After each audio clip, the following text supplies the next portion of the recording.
ძალიან ცუდია სახელმწიფოს აქვს ექსკლუზიური უფლება ძალის გამოყენების, იმიტომ რომ არის სახელმწიფო და სახელმწიფოში რა არის კანონი, ხო? როცა პარლამენტი იღებს ნორმატიულ აქტს, იმას აქვს კანონის სახე და ის კანონი წყვეტს საზოგადოებრივ წესიერ სახელმწიფოში ვის როგორ უნდა მოექცნე. თუ ასეთი ნორმატიული აქტი არ არის კანონი და თუ ქვეყანას არ მართავს კონსტიტუცია, მაშინ იყოს თარხანა კანონი და მართოს თარხანა. წეხან 80,000-ად გაყიდა თავისი იდეური პარტნიორები, რუსები. და ეხლა ეს დედამოწყნული აპირებს ქვეყანაში რომ დაცხოს ნაცებს, აი ნახე რა მოხდება რა და გაართოს საზოგადოება. ნაცების დედას შევეცი, ყველანაირად არავინ არ გაიგოს რომ ნაცებთან მიმართებაში რამე სიბრალული გამაჩნია. ეგენი არიან სარზე ჩამოსახები ტრაკით დავით აღმაშენებელი როგორც უკეთებდა ქვეყნის მოღალატეებს, მაგრამ მე ამაში ცოტა სხვა პრობლემას უყურებ რა. ბიჭო, ფული რო აიღე და რო აპირებ რომ ესეთი უბედურება გააკეთო რა, დაიწყო გარჩევები. შეხედეთ ნახეთ რა არის დაგეგმილი, დაიწყებენ ცემას ნაცების. ნაცები დაიწყებენ ამგენზე პასუხისგაცემას. და მერე დადგება ქოცები და ჩადგება ამათ შორის გამშველებელი ელემენტად და აღარ იქნება ნაცები და ესა ქოცები დაპირისპირებული, იქნება ნაცები და ხალხი დაპირისპირებული და ქოცები გამოვლენ მომრიგებელ მოსამართლედ. და ამათი სპეცნაზი და ამათი რობოკოპები გამოდგებიან, რომ ქვეყანაში არ ატყდეს არეულობა. აი რითი თამაშობენ ესენი დღეს. და რაც შეეხება ამერიკის საელჩოს, რომელიც თავის დროზე აფინანსებდა სოზარ სუბარს, მილიონებს აძლევდა და მილიონერი გახადა, სოზარ სუბარი გახადა მილიონერი. დღეს რო პრორუსულ იდეაში მიდის და რაღაცა, ხო? ყველამ უნდა იცოდეს, სოზარ სუბარის მოადგილე იყო ახალაია, ის მკვლელი მწამებელი, ციხე რომ მოატარეს რაღაცა მეხუთე ხარისხოვანი დანაშაულებისთვის გარეთ არის ტიპი გამოსულიყო კიდე დღეს პოლიტიკურ განცხადებებს აკეთებს. და საერთოდ ჩვენ რო ქართულებს თავმოყარეობა გქონდეს, ეს ახლა ცოცხალი უნდა იყოს? ცოცხალი უნდა იყოს მისი კრიმინალიდან გამომდინარე? არ ვიცი, მე არავის ძალადობაზე და მკვლელობაზე არ მიუთითებ და ვაკეთებ იმას აქცენტს, მაგრამ რა ამდენი გამწარებული ოჯახია, ამდენი მოწყვლული კაცის ოჯახია, ამის დედა შევეცი, ამდენი მოწყვლული კაცია ძალით, ხო? ადექით ბიძია მიაკითხეთ, მოთხოვეთ პასუხი ამის დედა შევეცი. გარეთაა გამოსული დადის პრობლემა რა აქვს პოლიტიკურ განცხადებებს აკეთებს და თუ თავმოყარეობა გაგაჩნიათ ნებისმიერს აი მიმართულება მაკეთკენაა და შეგიძლია მოთხოვოთ. არ უნდა მაგას კოცები და ნაცები. მაგას უნდა თავმოყარეობა და უნდა მისვლა და უნდა პასუხისგაცემა. და მერე თუ ეყოფა ის გული მე ვლაპარაკობ ადამიანურ შეზნებებზე, ხო, რა ვიცი, ახლა კაცს რო აწამებ და იმის გული ყოფნის, შეიძლება ვიღაცის გინებაზე გული არ გაგისკდეს, მაგრამ როდესაც შენ მიუღებელი ხდები საზოგადოებისთვის და ვერ გადიხარ მარკეტში, ვერ გადიხარ მაღაზიაში, ვერ მიდიხარ, ვერ ურთიერთობ შენ საზოგადოებაში, ყველაზე მცირე უნდა დატოვო ქვეყანა და წახვიდე სადაც გინდა, სადაც გაუშვით მილიონი შემნაირი ადამიანი რა. ხო, ასია, მაგრამ როცა არ არის სივრცე შექმნილი და როცა საზოგადოებას არ გააჩნია იმუნიტეტი, ხო, მაშინ გამოჩნდებიან თარხანა მოურევები, ირმა ინაშვილები, მერე ღმერთად შემოგტენიან თავს ხატებზე და დაიწერენ თავებს, მერე წმინდად შემწირველები, ახლა მორგოშია გამოჩნდება ეთყობა ხატზე ის ბოულინგა და დაგვიკიდებენ ამას სამებაში და გაგვხდიან იძულებელს, რომ თაყვანივცეთ ამ იდიოტებს. რეალურადაც ესეთი რაღაცეები ხდება, ჩემო კარგებო, ჩემთვის ხო, ეს არის მიუღებელი. ახლა რა არის, იცი? ქოცებს აქტ გათვლა და საკმაოდ სერიოზული გათვლა აქვთ იმისი, რომ აირიდონ ეს პროცესები, საკუთარი თავიდან აირიდონ ეს პროცესები და ყველაფერზე მიმართულება მისცენ იმას, რომ რა ვქნათ, ჩვენ ამ აგრესიას ვერ ვაჩერებთ, იმიტომ რომ იცი რა არის, აი რა ხალხში არის ეს აგრესია. ხალხზე უნდათ რომ გადაიტანონ ყველაფერი. გასაგებია მოცხეს იმ კაცარავას მოუტყნეს დედისტრაკი, მოსატყნავი ქონდა, იმას დიდი ხანი დედისტრაკი, მაგრამ მე კიდე ერთხელ ვიტყვი რა. სახელმწიფომ არ უნდა მისცეს თავს უფლება მოიქცეს როგორც კრიმინალი. თუ კაცარავას დედის მუტელი აქვს მოსატყნავი, ქუჩაში ასე კი არ უნდა გაუპო ბიჭო თავი. უნდა მოკიდო ხელი და უნდა ჩასვა ციხეში. არსებობს ამის კანონებრივი ძალა, თუ ის იწვევს სახელმწიფო უსაფრთხოების მიმართულებაში ტანდემურ უბედურებას და საზოგადოებას უქმნის საფრთხეს, უნდა მიცე ამას სამართლებრივი შეფასება და არა ესე გახვიდო და თავი გაუხეთკო ქუჩაში რა. მაშინ მოვა ძმაო ხვალ სხვა და იტყვის რომ შენ გააკეთე, მე დღეს მე გავაკეთებ, ხვალ ტრიპონია გააკეთებს და ნუ წავა ეს ყველაფერი. რაღაცნაირად ეს სწორი არ არის რა. მაშინ სახელმწიფო არ არის, მაშინ ტომია. აფრიკის ტომში ხდება ასეთ ხაზ და ძროხას რო ვერ გაიყოფენ ერთს, ან ველადები ქალებს ვერ გაიყოფენ ერთმანეთს, ესხმიან თავზე და მაშინ დაესხით ნაციონალურმა მოძრაობამ ქართულ ოცნებას და ქართული ოცნება ნაციონალურ მოძრაობას და თქვენი ცოლები იმგენმა მოთხნან და თქვენ იმგენის ცოლები მოთხანით, ასე ხდება აფრიკულ ტომებში. მაგადაგშეთ, ისე კი აკეთებთ მაგას. კი აკეთებთ მაგას, მაგ მორალზე კი ხართ დასული. კი გვანახეთ ბესელია ორი. პორნოგრაფია, მაგრამ მაინც ისე ყოველ შემთხვევაში სულ რო დაემგონათ აფრიკულ მორალს, ხო, ეგრე გააკეთეთ. ეხლა ტომობრივ მორალს თუ არა, აფრიკაში სამხრეთ აფრიკა განვითარებული სახელმწიფოა, ბევრი 10,000 წელი ვერ მიხვიდეთ იქამდე რა.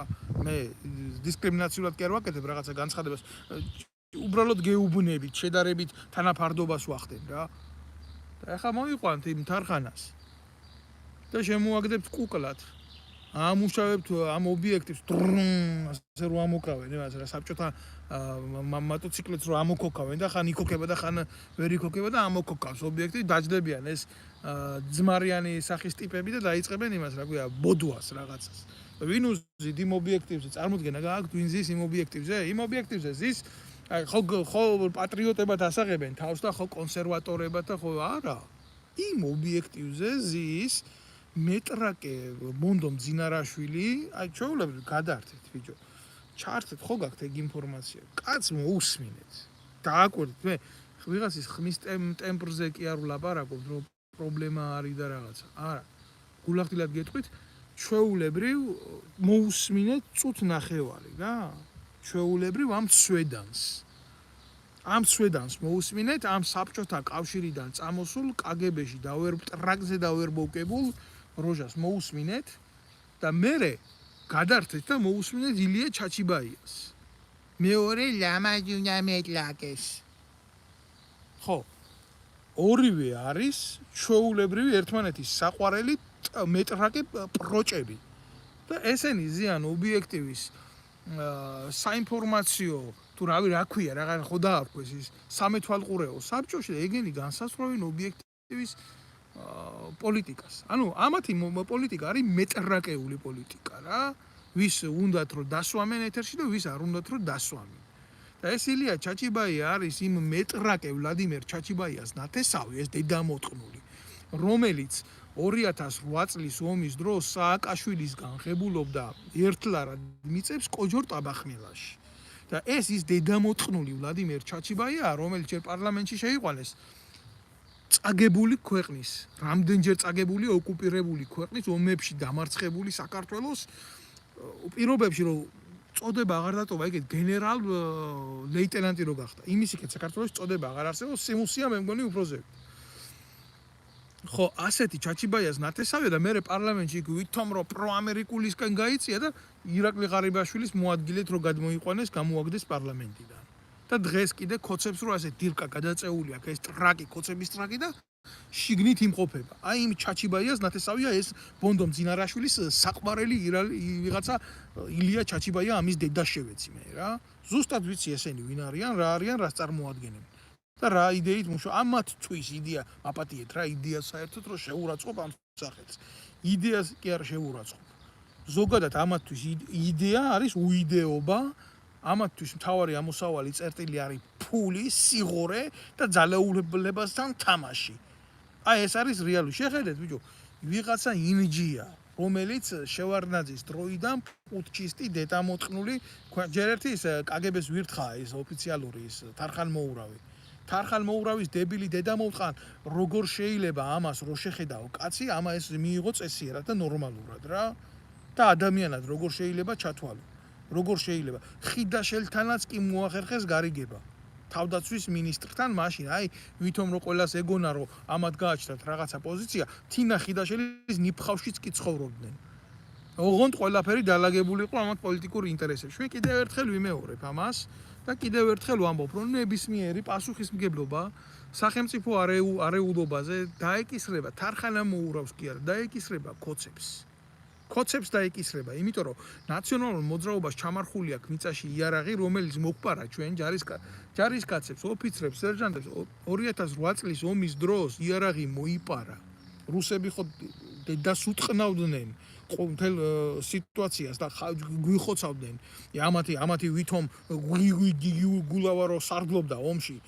მაგრამ ესენი რასაკეთებდნენ, იცი, აი ძალიან მარტივ იმას მოგიყვებით რა, ალგორითმს მოგიყვებით სახელებით და გვარებით რა, როგორ მოიპარა ნაციონალურმა მოძრაობამ იარაღი და რაში ჭირდებოდა, ეს აწაიღებდა ამ იარაღს, რაღაცა ხომ უნდა ჩამოწერილი იყო და მიაწერეს მერე რომ რუსებს მიქონდათ ეს იარაღი რა და ომის დროს ამათმა დედამოწყნულმა პროჭებმა დღეს რო იქ სათავეში უზიან ვითომ ხარებებმა, მარებებმა, ამ ტიპებმა, ახალაიებმა რა გააკეთეს, იცი? მოიპარეს ეს იარაღი სენაკის ბაზიდან, განსაკუთრებით სენაკის ბაზიდან. სანამ რუსები შემოვიდნენ სენაკის ბაზაზე, მანამდე ეს შეიარაღება ყველაფერი მოპარული ჰქონდათ აი ამათ და გატანილი ჰქონდათ სენაკის ბაზიდან, მაგალითად ვასახელებ ოფიციალურად 20 ბაზას, საზენიტო სარაკეტო ბაზა იყო. ამათმა მოხსნეს პირდაპირ ჩვენი მსუბუქი შეიარაღება, ეს იყო ავტომატები, ტყვიამფრქვევები ასე შემდეგ და შეიარაღება და პირდაპირ გადაიტანეს თავიანთ საცავებში ჩამარხეს მიწაში და დღეს ამ შეიარაღებით, არა მარტო ამ შეიარაღებით ხალხო, იქ მოპარეს კავშირგაბმულობას, იქ მოპარეს საინჟინრო ბატალიონი, საინჟინრო ვინც არ ესმის, ვინც არ იცის რაშია საქმე, გეტყვით რაშია საქმე, ეს არის ისეთი შეიარაღება, დინამიტები, ასაფეთქებელი საშუალებები, რომლითაც შეიძლება ხიდები დანაღმო და ააფეთქო რა. როგორც ჰქონდათ წინასაარჩევნო ხიდები დაგეგმილი ლაფერაშვილების და იმგენის დახმარებით, თქვენ ბევრი რამე არ იცით. რასაკეთებდნენ ესენი თავდაცვის სამინისტროში, რასაკეთებდნენ ესენი შინაგან საქმეთა სამინისტროში. მერე მიაწერეს ომის დროს, რომ ესენი გააკეთეს რუსებს და პოლკოვნიკმა მოსეშვილმა, ვიცე-პოლკოვნიკმა მოსეშვილმა და მაიორმა ხვიჩა ლეკვეიშვილმა როცა და ამ შეიარაღების გადარჩენა ცადა კი არა, ზუსტად ამ ქონდა ჩამონათვალი, გეტყვით აგერ რაღაცა 10 მილიონის ქონება ქონდა გადარჩენილი ამ ქურდობას რა, ამ დედამოწყნულების ქურდობა გუნავამ დაიჭირა ორივე მერე სამშობლოს ღალატის მუხლით და იჭერდნენ მერე შეეშინათ რომ ძანგასკდებოდა ეს ამბავი, იმიტომ რომ არგუმენტაციას ხო ვერ მოუნახავდნენ სად გადამარეს, სად გადმომალეს ეს იარაღი და გამოუშვეს ჯარიდან და დისკრიმინირებულები იჯდნენ სახში და დღემდეც ისე არიან, აგდიან ეს ხალხი აღარავის აღარ აინტერესებს, არც მისი გამოცდილება და არაფერი. მე ვარ მომსწრეთ ჩემი თვალით 2008 წლის ომის დროს როგორ ხიკავდნენ ოფიცრების და ჯარისკაცების გადაყრილი იარაღს და როგორ გამოქონდათ საბრძოლო მასალები იმიდან საცავებიდან რომ არ გაიტანა რუსეთის ფედერაციას. რაც გადარჩა, აი ამათ რაც გაიტანეს ენზეზე, მილიარდების შეიარაღება იყო იქ, მილიარდების შეიარაღება იყო იქ. ასე იყო, პიკაპით დარბოდნენ ეს ხალხი და ისე მე ვახიგებდი იარაღს გაშლის, გადაყრილს და სხვადასხვა საიდუმლო ინფორმაცია რამდენი გამოიტანეს კომპიუტერებიდან და გადაარჩინეს და იმის მაგივრად, ბიჭო, იმის მაგივრად, რომელიმეს გახსენებოდა, რომ ეს ადამიანები საყურადღებო ხალხი იყო, დასაჭერად მიუდგნენ ეს დედამოწყნულები. და დღეს მე მაგას ვლაპარაკობ ღიად, იმიტომ ვლაპარაკობ, მასამ ეს ინფორმაცია არ იცის და რომ მიმართე პრეზიდენტი იყო, სადა ზურაბიშვილი, სადა ხარ ზურაბიშვილი, შენი საგინებელი ხარ კი არა, მიწისქვეშა ხარ, გასათრევი, ვიღაც ფეხბურთელებს რო აძლევ, იმას ღირსების ორდენს და იმას. ეს ადამიანები გვერდზე რო ყავს, იქ პუჩისტები, ბევრი, ხანმო და 1000 პუჩის აძლევ მედალს და იმას. ეს ადამიანები რატო არ გაგახსენდა? რამდენი დამსახურება აქვს? კაცი რო თვითმფრინავს გადაარჩენს, იმ დროს როცა საქართველოს საჰაერო სივრცე იყო და დახურული ვერტმფრენიც კი მოიპარეს ბაზიდან და გადაარჩინეს. რაც იქოქებოდა ყველაფერი, რაც შეძლეს, შენ გახსენებია, როდესმე ან გაიოზ მოსეშვილი, ან ლეკვეიშვილი, ეს ადამიანები მოგიკითხია, ის ბიჭები მოგიკითხია, ვინც მასთან ერთად იყო, ის პირადი შემადგენლობა, ვინც აკეთებდა ამ ღონისძიებას, ამ მილიარდების ქონების და მილიონების ქონების, მაპატიეთ, არ იყო ეს მილიარდების ქონება, მაგრამ მილიონების ქონება ხო გადაარჩინეს და მილიონების შეიარაღება ხო გადაარჩინეს. მოგიკითხია?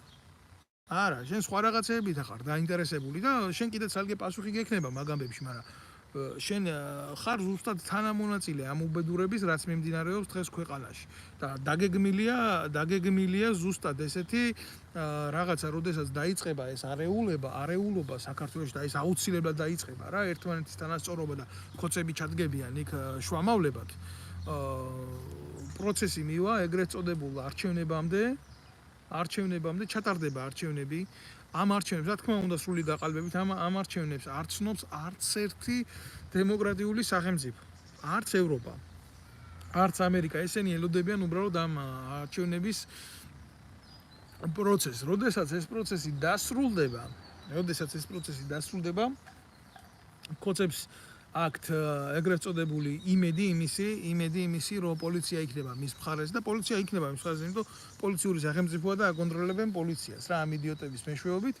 გამოვა ეს ურაბიშვილი და იტყვის, რომ როგორც მე უმაღლესი მთავარსარდალი მოუწოდებ შეიარაღებულ ძალებს მოუწოდებს გამოვიდეს და დადგეს ეგრეთ წოდებული მომიტინგეების გვერდზე, რომელიც ფლომად ეყოლებათ ქუჩაში გამოყრილი, აგერ ზოგი ნარკოტიკით, ზოგი რაღაცა ორი ლუკმით, იმით და ადგება შეიარაღებული ძალები ბიძია, შეიარაღებულ ძალებს მართავს დღეს ეგრეთ წოდებული პროამერიკული მიმართულება, გამოვა ის ჩაჩიბაია, რომელიც ტრაქში უყობს თავს დღემდე სხვადასხვა ქვეყნის სპეცსამსახურებს, გამოეყოფა ქოცებს, უსარდლებს ამას და დაიწყება ეგრეთ წოდებული პუტჩის ინსპირაცია ქვეყანაში რევოლუციური.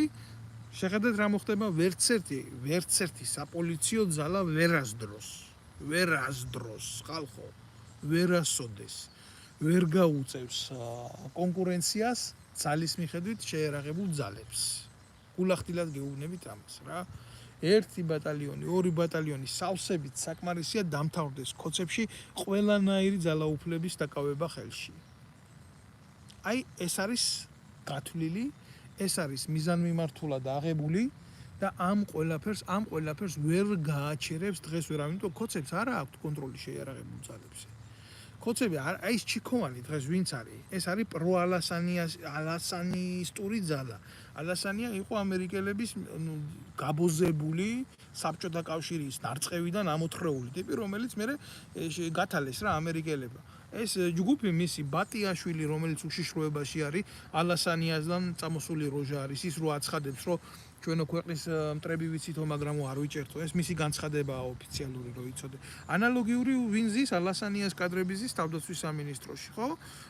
ისიც ისეთი ნაბიჯვარი, მაიმუნი მამაძაღლი რა. ესენი ყველა ეს დაჯგუფება დაიწყებს პუტჩის ინსპირაციას, ვინაიდან ქოცების ხელისუფლებას არ ექნება საერთაშორისო აღიარება. აი ნახეთ რა მოხდება. ეს არის ის პროცესი, რაზეც თქვენ არასოდეს არავინ არ დაგელაპარაკებათ. რაზეც თქვენ არავინ არასოდეს არ მოგაწვდით ინფორმაციას. მე ამ ლაპარაკით ქოცებს კი არ ვიცავ და მის ხელისუფლებას კი არ ვიცანა, ან როცა ძალადობაზე მაქვს ლაპარაკი, ნაცების ძალადობა, თქვა ჩაპიზდო ან გაპიზდო არ მიხარი, არა, მე სხვა რაღაცაზე მაქვს ლაპარაკი რა. ასეთი თამაშები, ასეთი არასახელმწიფოებრივი თამაშები დაანგრევს ჩვენ სახელმწიფოებრიობას და საშუალებას მისცემს ჩვენ სამეზობლო ქვეყნებს, დაწყებულს თურქეთს და დამთავრებულს რუსეთით. და არაში იმით არ ვამბობ, რუსეთიდან დაწყებული თურქეთით დამთავრებულს, რუსეთი უკვე ჩვენ ქვეყანაში იმყოფება. ორი ზონა ოკუპირებულია, ერთი ნაბიჯი უნდა იმისთვის, რომ გატეხოს საქართველოს იმ მიმართულებით, რაც ქვია, თქვათ, აღმოსავლეთ და დასავლეთ საქართველოს შეიარაღებული ძალები, აი მე 10 წელიწადი დაახლოებით ვიყავი რა ამ სივრცეში. როგორი რთული სათქმელია ჩემგან და როგორი საწყენია, მაგრამ ეს იქნება იმდენად უფუნქციო ზოლი, რომელსაც ჩვენი მეზობელი ქვეყნების შეიარაღებული ძალები გადაირბენენ ერთმანეთთან დაპირისპირების შემთხვევაში. ისინი არავინ არ იქნება. აი ამის თქვა მინდა მე და ახლა რა ვიცი, ან ხართ თქვენ გაქვთ თქვენი შეხედულებები ამ პოლიტიკაზე, ამ მიმდინარე სივრცეებზე და ან შეხედეთ ან სწორად ამ რეალობას და არ აყვეთ ამ ყველაფერს, არ აყვეთ შემოკარგებო ყველაფერს, ან და მაშინ უყურეთ ამას, გქონდეთ ესეთი არასწორი მიმართულებები და დატკბით იმაზე, რომ ქოცების გასართობის შოუები რას გთავაზობთ, ბაბი კირკიტაძის ტრაგიკი რჩევნია თუ თათა არ ვიცი იმ გოგოს რა ქვია, არ მინდა მივაღენო შეურაცხყოფა, იმიტომ რომ ის შედარებით წყნარი ადამიანია, მარტო თავის ხელს ყიდის ტელევიზიით და ის ბაბი კირკიტაძე იმენა ჩამოყალიბებული უშიშროების მინეტია და მაგაზე ახლა მე 100 წელი არ გავჩერდები რა, მასე ვილაპარაკებ როგორც საჭიროა. ხო, აი უყურეთ ამ ასეთ მოცემულობებს გადახედეთ, გქონდეთ საქმის ყურში ესეთი რაღაცა, გაერთეთ და ახლა სოფლიო ჩემპიონატი მიდის, ევროპის ჩემპიონატი მიდის, მომიტევეთ და დატკბით იმითი, რომ რა ხდება და როგორ ხდება. ჯერ ბიჭო, შეხედეთ რა პროცესებს. სულ ვარ წინააღმდეგი, რომ ქვეყანაში გაიმართოს საზოგადოების პოლიტიზაცია. პოლიტიზაცია იწყებს დაყოფას და იწვევს დაყოფას საზოგადოების და ეს ახდენს დაპირისპირებას. ის ერის გაერთიანებას არ ემსახურება და სწორედ ამიტომ რომ გამოვდივარ ასეთი რაღაციდან, მე მიტომ მინდა რომ ჩვენ შევძლოთ სახელმწიფოებრივად აზროვნება რა. ხო. ამიტომ შეხედეთ ახლა როგორი სიტუაცია ვითარდება რა. ქვეყანაში ვიღაცას გონია რომ სიტყვის თავისუფლება და რაღაცა რომელიც სიტყვის თავისუფლებაზე მიდის ლაპარაკი. რომელიც სიტყვის თავისუფლებაზე მიდის ლაპარაკი ელემენტარულად ფეხბურთელმა რომელმაც გამოხატა თავისი აზრი დღემდე არ თამაშობს ეროვნულ ნაკრებში და საკმაოდ კარგი მონაცემების პატრონი არის ბუდუზიაძეზე მაქვს ლაპარაკი ხო თქვენ გგონიათ რომ ესეთი რაღაცა შემთხვევით ხდება არ ხდება ეს ჩვეულებრივ შემთხვევით რა ქოცების ლიდერშიპიდან უპასუხა კალაძემ უთხრა რომ მე ამას ხო არ ვიკადრებდი იმნაირი სუფთა ადამიანი ლაპარაკობს ჯერ შეხედეთ რა კალაძე ლაპარაკობს სისუფთავეზე რომელსაც სააკაშვილიდან აქვს ისეთი საბრძოლო медаლი მიღებული რომელსაც მხოლოდ სამხედროები იღებენ როგორი დასაცინია რა როგორი ირონიამდე დადის ჩვენი სახელმწიფოებრიობა ვახტანგ გორგასლის მეორე ხარისხის ორდენი აქვს მიღებული ეს ამ ორდენს იღებს ადამიანები რომლებსაც აქვს განსაკუთრებული წვლილი შეტანილი საქართველოს სამხედრო აღმშენებლობაში კაცი ჯარში არა ნავყოფი ომში კი არა კალაძე და ვისგან აქვს მიღებული იცი სააკაშვილისგან დღეს რო იმას აგინებს და ესეთი კაცი ლაპარაკობს სისუფთავეზე და ლაპარაკობს იმაზე რომ ეს ხო ახლა მეგობარი არაა ბუდუზიაძის მაგრამ ამას როგორ იკადრებდა რა ჩვენ უყურებთ მე ის კი არ მაინტერესებს ბუდუზიაძემ რა თქვა და როგორ თქვა და რანაირად თქვა რა მე ვეხები იმას რომ ქვეყანაში არ დარჩა სივრცე სადაც ადამიან შეიძლება პასუხი არ აგოს მისი აზრის გამოხატვის თავისუფლებასთან მიმართებაში ის ბიჭი დასჯილი ძალიან ბევრ შეკითხვას იწვევს ის რომ აი ესეთი ძალა საქართველოს დღეს აგლია გულახდილად გეუბნებით მე ეს არ არის მარტო სპორტის საკითხი კი მე არა ვარ გულახდილად გეტყვით სპორტის ანალიტიკოსი და არც თავს დავდება არც ჩემი აზრებით მე მოგაბეზრებთ ამ მიმართულებაში თავს მაგრამ გულახდილად გეტყვით ერთ რაღაცას რომ ის რაც ხდება ეს არ არის სპორტი ეს არის პოლიტიკა აი ესეთი რაღაცა არის ჩემო კარგებო ხო და რაც შეეხება მწვრთნელს საქართველოს ნაკრების მწვრთნელს ჩვენ მარტო მადლობა გადაუხადოთ იმ ადამიანს ეროვნებით ფრანგია საკმაოდ ძლიერი პროფესიონალია მადლობა უთხრათ რომ ამ ხელა შეძლო ჩვენი გულისთვის მაგრამ ქვეყანა რომელიც არის პოლიტიზირებული სახელმწიფო რომელიც უხდის ხელფას ხო ეს გარკვეული ნომენკლატურა არის და ისეთი ვირთხები სადაც გიზის ხელისუფლებაში რომელიც ატორმუზებენ ყველას და ყველაფერს არ უნდა გაგიკვირდეს რომ ესეთი შემთხვევები ხდება საქართველოს მარცხი ყოველთვის იყო ხალატიდან გამომდინარე ჩვენ ხალატობდნენ ჩემო კარგო ჩვენ ფეხს გვიდებდნენ ჩვენ ვიყავით ყოველთვის შეწირულები რომ აი ამნაირი ბაღვაშები ამნაირი ორჯონიკიძეები ამნაირი ნაძირლები გვითხრიდნენ ყოველთვის ძირს და ვიყავით ყოველთვის აი ასეთ მძიმე მდგომარეობაში ხო ბოდის ვიხდი მე ყველა შეკითხვას ვერ უპასუხებ ბევრი კომენტარი იწერება ბევრი დაიწერება ხო ბევრსო იკადრებენო რა თქმა უნდა იკადრებენ ჩემო კარგო ადამიანო რა თქმა უნდა ესენი არიან მოტივირებული იქითკენ რომ ხო ეს გააკეთონ აი ფეხბურთზე ვიტყვი ამას კი ფეხბურთზე ვიტყვი ამას სამწუხაროდ არ ყოფილვარ საქართველოს ნაკრების თამაშზე იმიტომ რომ დრო არ მქონდა ვერ მოვახერხე იქ ჩასვლა მაგრამ შევეცდები რომ დასმული იყო შეკითხვა წავიდე და გვერდში დაუდგე და უბალისჩიკო თუმცა კიდე ერთხელ ვიტყვი რა რომ მხოლოდ და მხოლოდ ეს არ კმარა რა საქართველოს გაჯანსაღება უნდა დაიწყოს იქედან რომ ჩვენ საქართველოს მოქალაქეებმა უნდა შევძლოთ იმის მოთხოვნა და იმის გაგება სად არის ჩვენი ძალაუფლების ხაზი სად გადის და ვაიძულოთ ეს ნაძირალა ხელისუფლება რომ მიიღოს საქართველოსთვის საჭირო გადაწყვეტილებები და არჩენი ახლა დამოკიდებულია იმ სივრცეებზე საითაც წაგვიყვას ჩვენი მოთმინება თუ მიგვიყვანს იქამდე რაზეც ვილაპარაკე მაგას მაინდა-მაინც კარგი შედეგი არ მოყვება ამიტომ ვიფიქროთ ვიაზროვნოთ არის კვირა დღე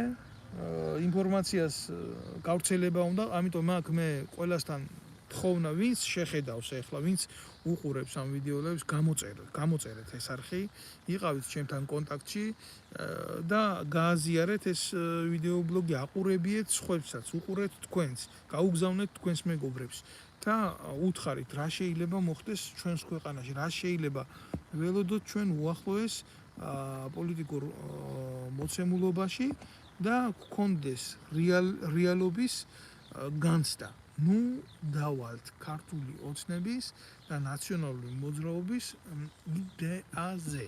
ამის თხოვნა მინდა, ამაზე მინდა სულ ლაპარაკი და მე ამიტომ არ დავიღლებ. ეხლა რა არის, იცით, არის რამოდენიმე პროპაგანდონი, რომელიც მელაპარაკება, რომ შენ მეტი დრო არა გაქვს, ყოველთვის ტელეფონით დადიხარ.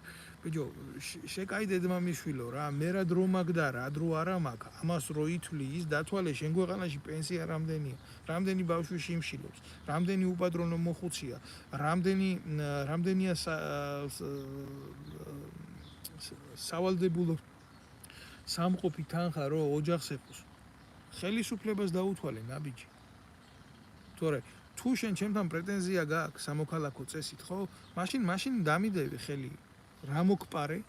რა მოუპარე საქართველოს ხელისუფლებას, ამ პირადად შენ რა მოგპარე და რა ვქენი ისეთი, რომ რა შევიძინე ისეთი, რომ ჩემი უმუშევრობით საქართველოში, არა სხვაგან, ხო? მე ამას ვერ შევიძენდი და ანგარებით ამაქვს ის მიღებული. თუ შენ ამას მე ვერ მელაპარაკები, რა კითხვებს მისმე? კი გერმიშინია მე შენი კითხვების პასუხის, მაგრამ წადი და იმ მიმართულებით დასვი შეკითხვა, აგერ 30,000 ევროს რო იხდის ჩარტერულ რეისში, რაც უკვე გამოგდებული ამერიკაში ჩარტერით რო ჩაფრინდეს ღარიბაშვილი შვილი. დასვი ეს შეკითხვები. საიდან ამ ხალხს ეს ქონება? საიდან ერთლარად გაყიდული მიწები მორგოშიაზე, ჩაჩიბაიაზე, საიდან ვასაძეს ამდენი ქონება, საიდან თარხანმოურავს 80,000 ამერიკული დოლარი? რა გამჭირვალეობაზეა ლაპარაკი? აქედან დაიწყეთ. და დღეს რუსულ მიმართულებაზე რო უბერავს ის თარხანმოურავი, იმიტომ რომ ამერიკელებს ვერ შეეტენა ტრაქში და ეცოტავა ფული 80,000, მეტი აღარ მისცეს, ხო? ახლა ვეკითხები მე იქეთ მის პატრონებს, თუ შეიძლება ასე ჩაითვალოს რა მოსკოვში. ჩემო კარგებო, არ უნდა იფიქროთ პატიოსანი ურთიერთობები როგორ ლაგდება? პატიოსანი ურთიერთობები რო დაალაგდეს, საჭიროა მოიძებნოს პატიოსანი ადამიანები. და ნუ ხართ მე თქვენ პატიოსანი ადამიანები? აი ამის თქმა მინდა მე. როგორი პატიოსნებიც ხართ თქვენ, ისეთ პატიოსან ადამიანებს ეძებთ თქვენ საქართველოში.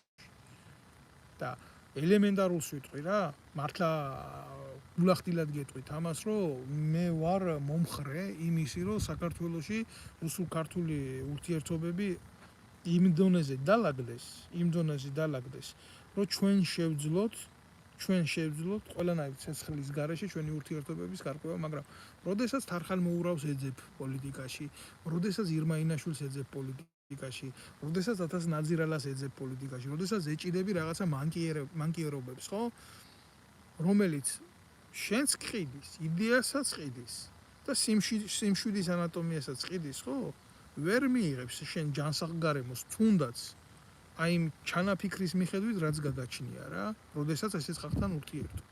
ამიტომ მე არა მაქვს იმედი, რომ რუსულ მიმართულებასთან მიმართებაში რამე დაალაგდება, იმიტომ რომ ამ ხალხს პატრონობს თარხანმოურავი და ირმა ინაშვილი და აქეთ ამერიკულ სამყაროსთან და ევროპულ სამყაროსთან მიმართებაში სანამდე იქნებიან ნინო ლომჯარიები, გულახდილად გეტყვით ამას, სანამდე იქნებიან თინა ხიდაშელები, სანამდე იქნებიან კოლექტიური ნაციონალური მოძრაობა, ეს ანგაჟისტები უფრო ვარესები, ვიდრე არიან შეიძლება იყვნენ იქეთ ამ ხარის, ხო?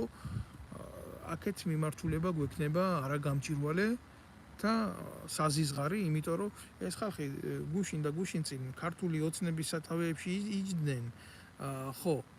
იჯდნენ ზუსტად და ისინი წარმოშვებდნენ იმ ძალადობას, წარმოშვებდნენ იმ არაგამჭირვალეობას, არადემოკრატიულობას, რასთანაც ჩვენ გლობალური შეტაკება და შეხება გქონდა ქართულ ხალხს და ქართულ ერს.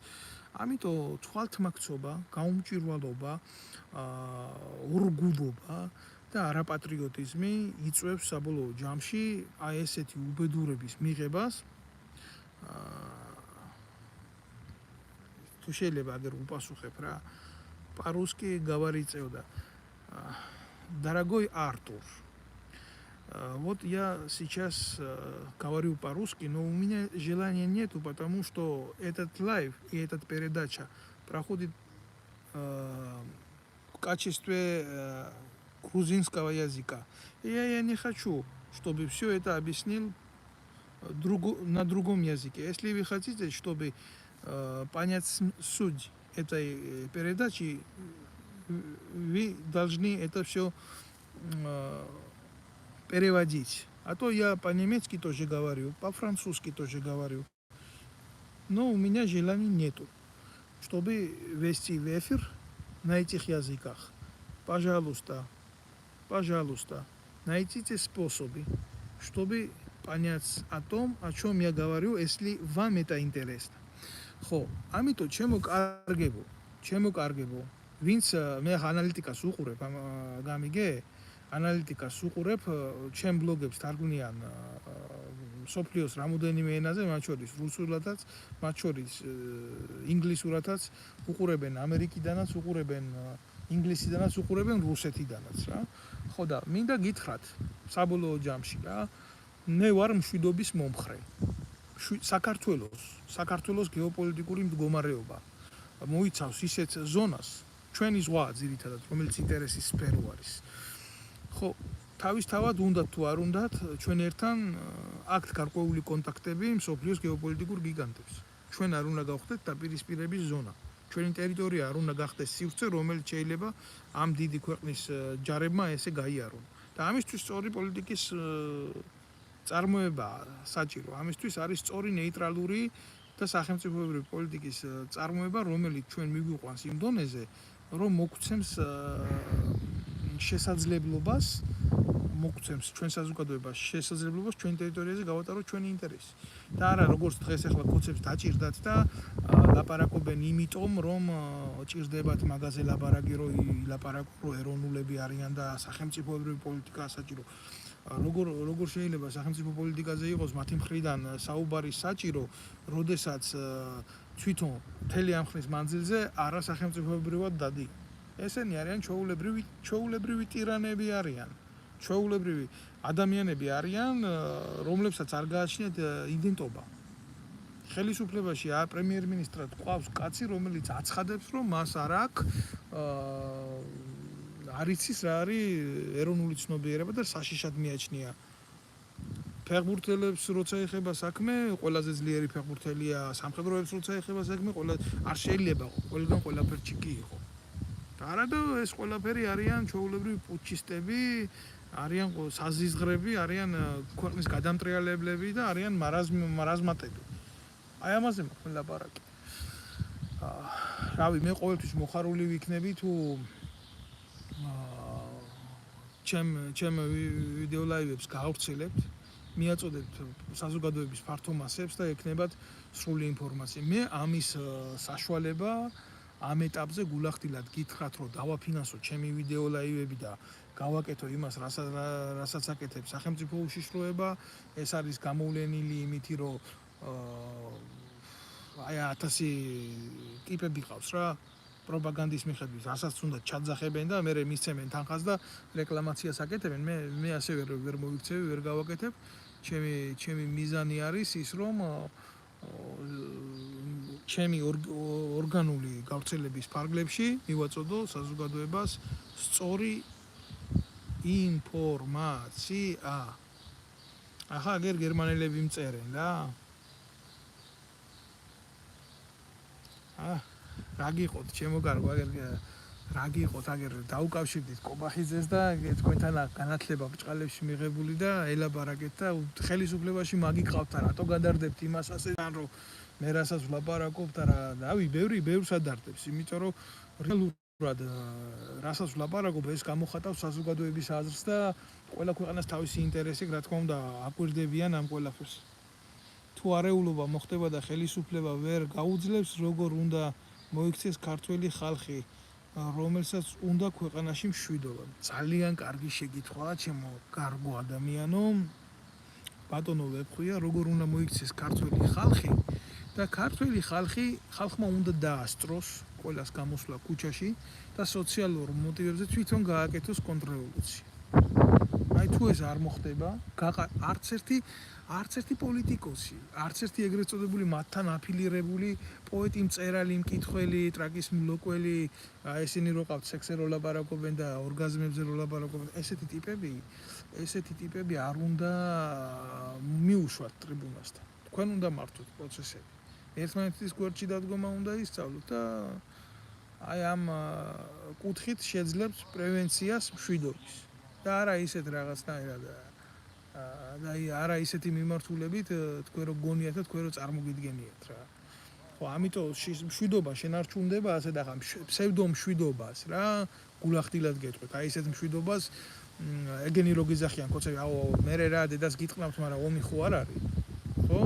მნიშვნელობა არა ქართული კაცისთვის ვინ მოუღებს ბოლოს მოუღებს საზღვრის იქედან შემოსული მტერი თუ მოუღებს მოყვარის ტყავში გადაცმული შინაური, ეგრეთ წოდებული შინაური რა. ქართველმა ერმა რო შეძლოს მობილიზირება ქუჩაში გამოსვლა და დაწყება სოციალური რევოლუციის, ხო? გულახდილად გეტყვით, მაგას ვერ ჩინაგან საქმეთა სამინისტრო ვერ გააჩერებს, ვერ პოლიცია ვერ გააჩერებს და ვერ გააჩერებს. გამორიცხულია, მაგრამ ქართველი ერი არ ჩანს არსად, 2.800.000 კაცი ემიგრაციაშია გაგდებული.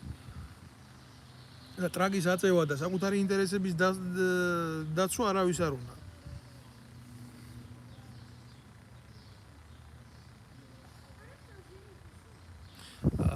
ნახეთ, ბევრ რამეში გეთანხმებით, მაგრამ გაოცებული ვარ რუსეთს როგორ ახსენებთ, რუსეთს 80% არ უნდა და უნდა ევროპას პუტინის სახელი არ არის საქართველოში სახსენები. ქალბატონო ლენა რა არის იცით? პოლიტიკა არის ხელოვნება, ურთიერთობის ხელოვნება. შენ გინდა თუ არ გინდა? სახელმწიფო რო გაგუნდა გქონდეს პოლიტიკა, გამიგე? ხო და რა არის იცი 80%-ს უნდა მშვიდობა. აი ეს არის ყველაზე დიდი რეალობა და რეალური რეფერენდუმი რო ჩატარდეს ქვეყანაში ვის რა უნდა, სადაც ხიდაშელები არ წაიყვანენ პოლიტიკას და ესეთი ნაძირლები, ხო? აღმოჩნდება, რომ ქართველ ერს აბსოლუტურად სხვა რამე უნდა, ვიდრე ეს 1000 ჯიშის მიყიდული უბედურება გვტენის ამას ყოველ მანძილზე. ამიტომ ქართველ ერს რაც უნდა, ესა დაბალანსებული პოლიტიკა, მშვიდობაზე გათვლილი პოლიტიკა და ნეიტრალიტეტი. თუ გაინტერესებს ვის რა უნდა. და როდესაც შენი მეზობელია რუსეთი, გინდა თუ არა, არათუ უნდა ახსენო, მასთან ურთიერთობაც უნდა კონდეს. მაგრამ ეს ურთიერთობა არ უნდა იყოს მოღალატეობრივი. იმიტომ რომ მოღალატეობრივი ურთიერთობები არავის არ ეპატიება. ხო. ასე რომ ჩემო კარგებო, მე ყოველთვის განვიხილავ იმას, ჩემთვის ტაბუ არ არსებობს. მე განვიხილავ იმას, რასაც არავის არასდროს ლაპარაკი არ აქვს, რეალური ლაპარაკი არ აქვს და უყურებ ამ ყველაფერს რეალური მიმართულებით. ხო და არა ისე რა, როგორც ხოშტარიები და ისინი ვითომ ანტირუსები იყვნენ და რუსეთის ფედერაციიდან რო ფინანსდებოდნენ წლების მანძილზე. აი ამის თქმა მინდა, აი ესეთ ორმაგ სტანდარტებს და ორმაგ თამაშს მე არ მივესალმები არასდროს არავისგან. აი კიდევ ერთხელ ჩემი ლაივ ეთერის ბოლოს მე მინდა გთხოვოთ ყველას გამოიწეროთ ჩემი არხი, შემომიერთდეთ და შევძლოთ კონტაქტი ერთმანეთთან. თუ ამ მიმართულებით წავა პროცესები, ხო? ნამდვილად შევძლებს სწორ ურთიერთობას და ინფორმაციის სწორ გაშუქებას და დიფუზიას რა. გისურვებთ წარმატებებს. გამოიწერეთ